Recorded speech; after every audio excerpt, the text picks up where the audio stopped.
Have you ever felt a quiet nudge inside you?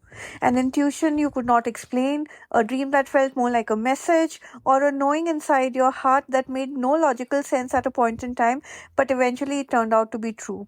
And then immediately you just brushed it off, thinking, okay, maybe I'm just imagining things, and who am I to think I have any spiritual gifts?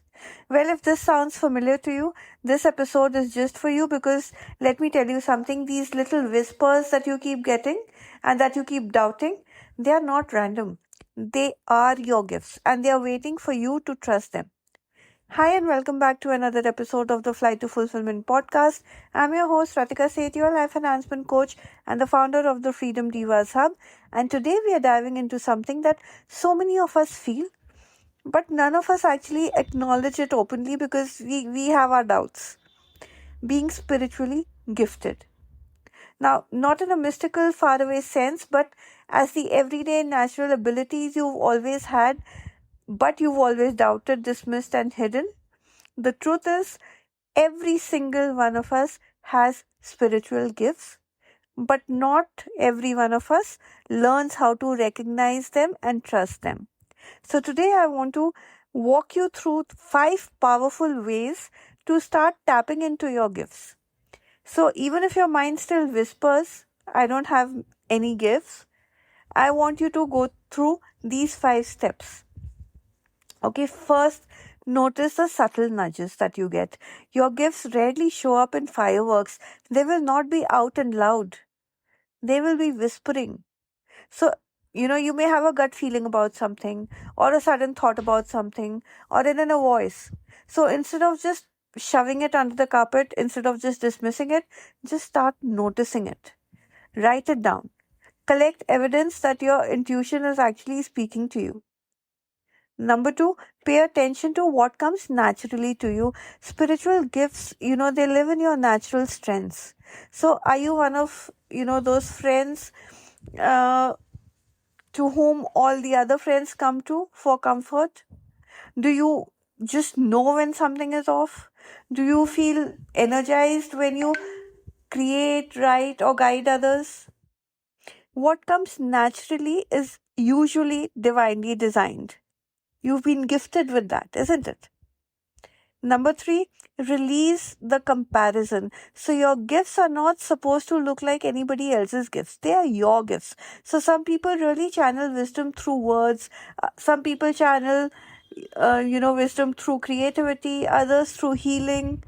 Your gifts don't need to be like others. They are unique to you. Okay, and they are real. They don't need to be loud to be real. They are real. Number 4, create a quiet to connect. Okay, so your gifts can't speak over constant noise and busyness. Okay, so you need to take out moments of silence for yourself. Now, whether it is through journaling or deep breathing or meditation or just going for a walk by yourself in the nature, these are moments of calm, moments of stillness, where these gifts actually whisper to you and speak to you. And you can actually hear these whispers then. Number 5, start practicing trust over perfection. So, doubting your gifts is normal because none of us really know what gifts we are born with, until we start, identifying with them. It's a conscious effort we make. Like these 5 steps which I'm mentioning today, they'll all be conscious efforts you will be making to understand your gifts. So, it's okay to doubt. You might second guess yourself, which is perfectly fine.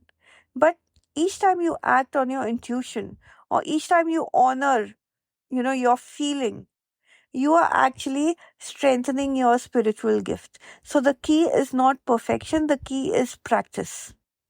Now, here's what I want you to remember. Your spiritual gifts, are not waiting for you to be perfect or to be good enough. They are already there. They already live inside of you. They are already guiding you. So the only thing which is missing right now is your trust. So, start small. So notice those little nudges. Honor your natural strengths, create some space for yourself, and choose to trust. Even if you're doubting, still trust it for once. Now, the moment you stop doubting and the moment you start practicing these 5 steps, you will realize that your gifts have been with you all along and you will start recognizing them much faster. So, if this episode resonates with you, like, comment, share it with somebody who needs to hear this today. And like I always say, subscribe to my podcast on YouTube, on Spotify, on Substack, on Apple, wherever you're comfortable, so that you don't miss out on a single episode of these golden nuggets that I bring in for you every single day. So until next time, trust your whispers, they are your truth, and I'll see you in the next podcast. Till then, this is me, Ratika Seth, signing off for now. Bye bye.